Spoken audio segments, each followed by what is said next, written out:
You've got dating questions, I've got answers. Today we are doing a rapid fire round.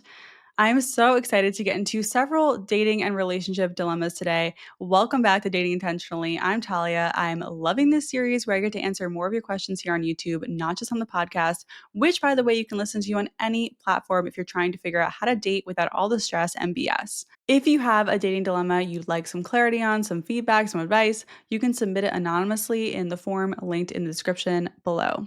Let's get to it. I have a bunch of different ones for you. These are like long questions with short, quick answers. Hey Talia, I really love and enjoy your content. I, 30 female, have been in touch with someone I feel a connection with, but things have become unclear. We've had meaningful conversations in the past, but recently he hasn't replied to my last message, and there's been little direct communication for over a week.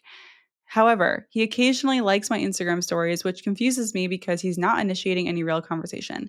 I've also noticed him posting content that seems reflective or emotional, which makes me wonder if he's going through something personal. I don't know whether he's trying to send indirect signals, maintain some sort of form of connection, or if I'm overthinking it. I don't want to pressure him, but I also don't want to stay stuck in this ambiguous situation. How can I approach this in a way that respects both of our boundaries and clarifies where we stand?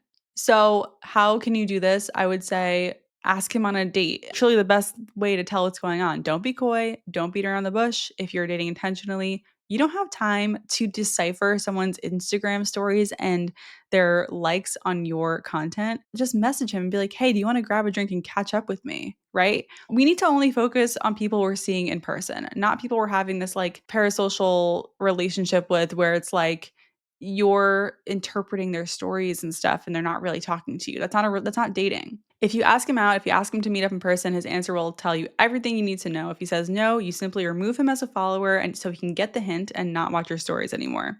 Generally, don't read into social media interactions. Like, why would you want to date someone who chooses to communicate through cryptic messages on stories instead of just talking to you? And no, pass, next.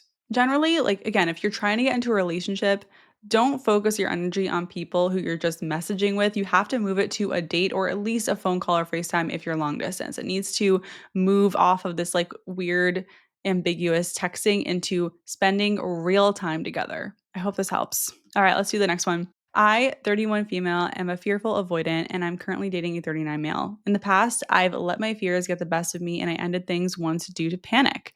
Since then, we've had an honest conversation and come back together, and things have been going well overall. He cares about me. I appreciate that he puts effort into planning dates. However, I've noticed he tends to make everything sexual, and I'm unsure if that's something I can continue to handle in the long term. Everything else between us feels good. He talks about the future, but I'm caught in a little bit of a dilemma. I'm worried that my avoidant tendencies might be surfacing, leading me to question things unnecessarily, rather than recognizing this is a valid issue that could impact our relationship. We still have dates planned, and things seem to be moving forward. I'm just torn between continuing to see where things go or walking away before I get too invested. Any advice would be really appreciated. Okay, just to recap, you dated for a while, you ended it, then you got back together. He cares about you, but he's making everything sexual and you're not sure about the relationship. My advice is to call out the sexual comments if you haven't already. Stop trying to play detective. If you feel like the sexual comments are weird or it's like just uncomfortable for you, that's a good enough reason to be like, hey, I feel like you make everything sexual. What's going on? This isn't like a stay or go. This is a talk about it. Bring it up. Have a conversation. Have a discussion. Maybe it will lead him to being aware of it and like pulling back on that a little bit, or he'll double down and defend himself. And that's really a big red flag. Opening up a topic is a surefire way to stop your insecure attachment wheels from spinning here. You need to talk about it. So I hope this helps and good luck. All right, next one. I, 40 female, matched with a 38-year-old male, and due to distance, we set our first in person date for 3 weeks from now. Meanwhile, we've been FaceTiming regularly. Now that we're comfortable with each other despite not meeting yet, he seems to imply sexual advances. I've never dated anyone younger before, so I'm confused if this is normal. Normal?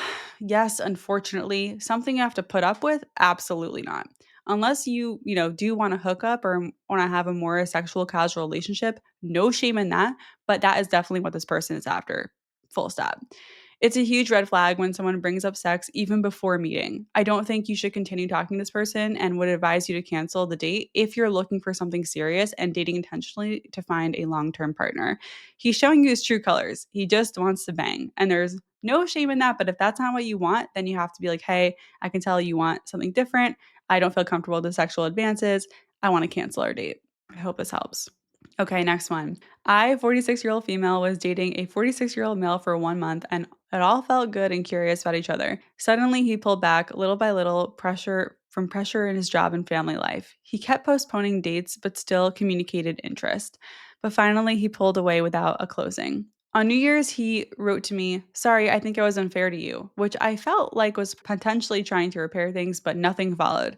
I moved on, but I have a hard time with this open end after an initial lovely connection. I feel triggered and I want to fix it or at least understand as we used to communicate very openly. Should I ask for more information? I just want to know what happened.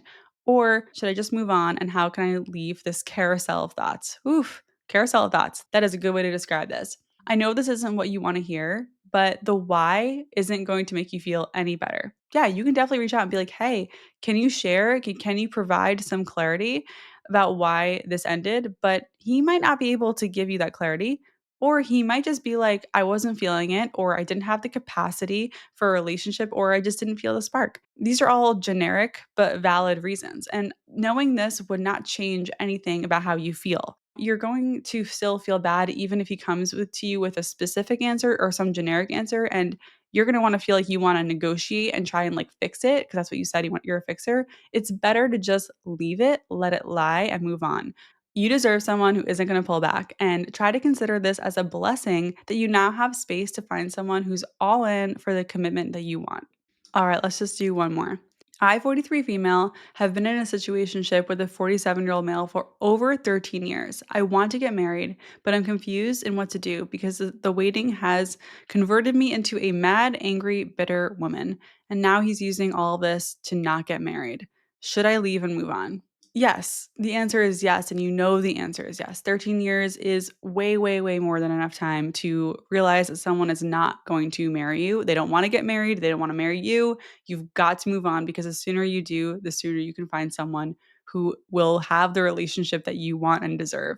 Girl, you've got to leave. This is part of why I love doing what I do. I want to help you avoid these situations where you're getting into a relationship with someone for 13 years of your life where you want to get married and they don't. Like you have to have the strength to pull yourself out to give you this yourself the chance to find someone who will, find someone who wants that, find someone who wants you.